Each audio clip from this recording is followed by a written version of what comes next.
કરીએ અમદાવાદમાં મોટા સમાચાર જેમાં આઈઆઈટી મુંબઈ અને આઈઆઈટી દિલ્હી સાથે જ આઈઆઈટી રૂડકીની ટીમ સુભાષ બ્રિજ પર તપાસ અર્થે પહોંચી ચૂકી છે। સુભાષ બ્રિજના ઇન્સ્પેક્શનની કામગીરી માટે આ તમામ ટીમો અત્યારે ત્યાં પહોંચી ગઈ છે। બ્રિજમાં રહેલી ક્ષતિઓનું નિરીક્ષણ પણ તેમના દ્વારા કરવામાં આવશે। બ્રિજ પર પડેલી તિરાડોનું પણ નિરીક્ષણ કરવામાં આવી રહ્યું છે। આ સાથે બ્રિજને નીચેના હિસ્સામાં પણ જ્યાં પોપડા પડી ચૂક્યા હતા તેની પણ તપાસ તેમના દ્વારા હાથ ધરવામાં આવી છે। નિરીક્ષણ એ ટીમો દ્વારા કરવામાં આવ્યું છે। ઇન્સ્પેક્શન બાદ મનપા કમિશનરને તેમના દ્વારા રિપોર્ટ પણ સોંપવામાં આવશે અને જે બાદ બ્રિજને લઈ આગામી નિર્ણય લેવામાં આવશે। હાલ 25 ડિસેમ્બર સુધી બ્રિજ બંધ રાખવા માટેનો નિર્ણય કરી દેવામાં આવ્યો છે અને ત્યારબાદ આ અલગ અલગ ટીમો જે અત્યારે સુભાષ બ્રિજ પર પહોંચી હતી અને તેમના દ્વારા ઇન્સ્પેક્શનની પ્રક્રિયા શરૂ કરવામાં આવી હતી। તમામ બાબતો પર ધ્યાન કેન્દ્રિત કરવામાં આવ્યું છે।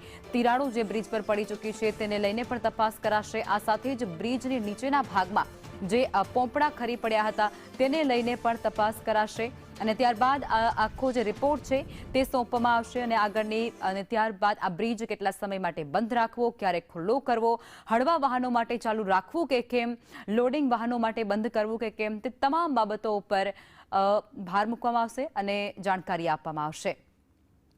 ઇન્સ્પેક્શનની કામગીરી જેની અંદર આઈઆઈટી મુંબઈ સહિતની આઈઆઈટીની જે ટીમો છે તે ત્યાં પહોંચી છે।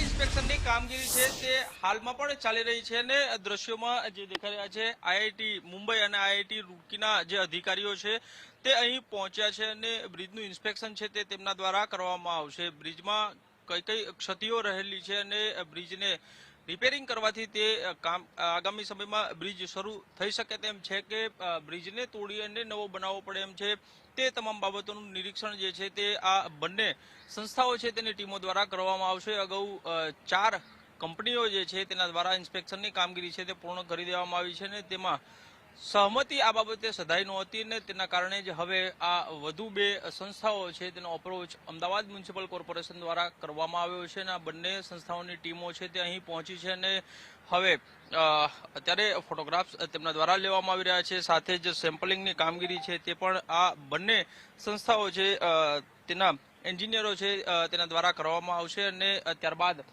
રિપોર્ટ જે છે તે કમિશનરને સોંપવામાં આવશે અને ત્યારબાદ સરકાર પાસે આ સમગ્ર બાબત જશે અને ત્યારબાદ સરકાર નિર્ણય લેશે કે આખરે આ બ્રિજ તોડીને નવો બનાવો કે પછી આ બ્રિજનું રિપેરિંગ કરી અને નાના વાહનો માટે થઈ અને હાલ ચાલુ કરવો।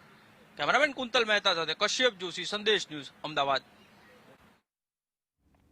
અમદાવાદનો સુભાષ બ્રિજ જે અત્યારે વાહનોની અવરજવર માટે બંધ કરી દેવામાં આવ્યો છે અને તેને લઈ ઇન્સ્પેક્શનની કામગીરી પણ હાથ ધરવામાં આવી છે। અલગ અલગ જે એન્જિનિયરની ટીમો છે આઈઆઈટી મદ્રાસ છે, આઈઆઈટી મુંબઈ છે ત્યાંથી પહોંચી ચૂકી છે। તેમના દ્વારા ઇન્સ્પેક્શન કરવામાં આવી રહ્યું છે। બ્રિજ પર જે તિરાડો પડેલી છે 7થી પણ વધારે તે તિરાડોનું પણ તેમના દ્વારા ઇન્સ્પેક્શન કરવામાં આવ્યું છે।